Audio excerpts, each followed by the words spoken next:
We've lived on this farm for 50 odd years. In the past it was a dairy farm, but now we run beef cattle and breeding Angus. We've got 550 acres, and what we're trying to do in this paddock is just try some improved perennial pasture species. So the history of it was that it was burnt in the 2019 fires, and was on this aspect was one of the hotter paddocks, so it was pretty well sterilised. So we planted a cover winter crop, in the autumn of 2020, and then we sowed a summer cover fodder crop in the spring of that year, and then this paddock was sown down in perennial pasture in May 2021. It's reasonably fertile, probably legacy of our dairying era. So yeah, we just sowed with DAP. Yep. On the two cover crops and the perennial. Yep. And post grazing, is there any sort of nutrient management that's been going on this particular paddock to encourage the establishment? It was limed as part of a regular liming program across the farm, but we sort of leant towards the paddocks that we're working on. Yep. Other than that, just maintenance fertiliser dressings. Yep. And so the species that were selected to go in here, what sort of perennials have you planted? Well, the most interesting one is the Savvy Cocksfoot. Yep. Because our farm is basically covered in curry cocksfoot, which persists in our climate, but is not so palatable, and that's we're really excited to see that establishing. There's some holdfast phalaris, which hasn't established really well. There's a little pockets of it around. Prairie grass, a couple of clovers, or a couple of white clovers, some subclover, and the arrowleaf clover that we saw before.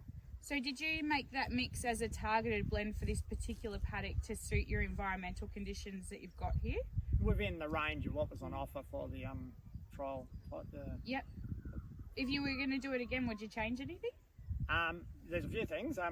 Since in that time, we'd actually add chicory and plantain as the pasture species. Yep. And we, as it turned out, under all the pressure, took us till May to get it sown, and I think we got poor establishment sowing. The ground had got cold, Yep. and so we didn't get good establishment. And part of what the process is at the moment, we haven't grazed it. We're trying to help it run to seed and set more seed. So we'll skip the grazing about 3 weeks ago, and it'll probably be the end of December before it gets grazed.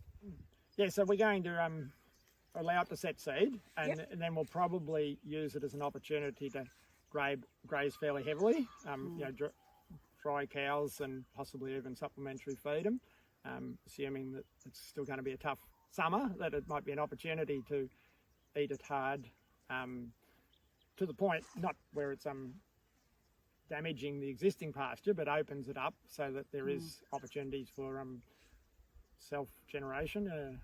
Well, do you think that'll help with the legume component to come through? Because at the moment there doesn't seem to be as much legume as we probably like. And that's probably one of the result of one of the things we did wrong in the last 2 years with such a good season and understocked. We favoured it, allowing it to establish, but it's actually contributed to a lot of litter cover. And so going into last autumn, we had very little subclover set, and there are established white clovers through it, but not a lot. Will you make a call in the autumn based on the clovers that are here, whether you might top it up with some more? That's a good option, because it's had a break of a couple of years without any seed set, and it's an opportunity to introduce more modern species of some. And in terms of the phalaris not establishing well, do you just think that's because of the seasonal conditions that we've had, that it's been quite soft and it's favoured the other grasses more so?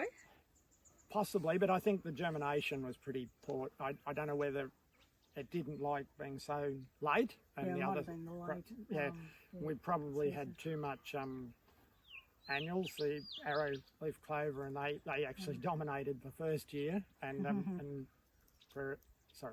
phalaris is a very weak plant when it's a seedling. And what sort of timeline would you think this paddock should last for?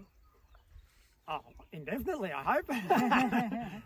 With the right management, yeah, we like to manage our grazing to encourage survival of desirable perennials, I guess, is a bit of a mouthful.